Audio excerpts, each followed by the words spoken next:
أعوذ بالله من الشيطان الرجيم. بسم الله الرحمن الرحيم. وإن عزموا الطلاق فإن الله سميع عليم.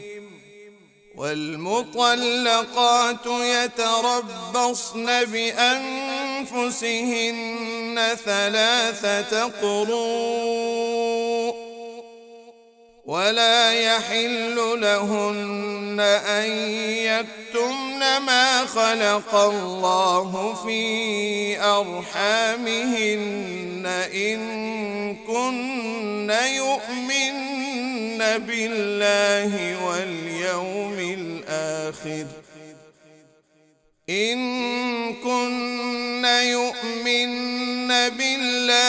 واليوم الآخر وبعولتهن أحق بردهن في ذلك إن أرادوا إصلاحا ولهن مثل الذي عليهن بالمعروف وللرجال عليهن درجة والله عزيز حكيم.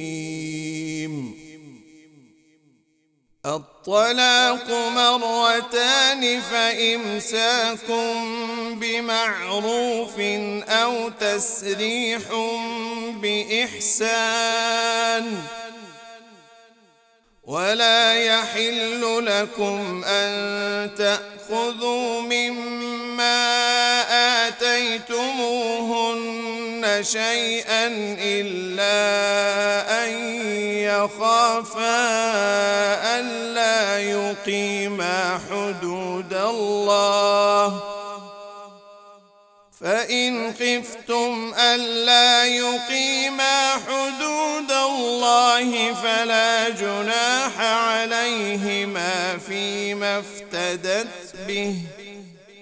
تلك حدود الله فلا تعتدوها ومن يتعد حدود الله فأولئك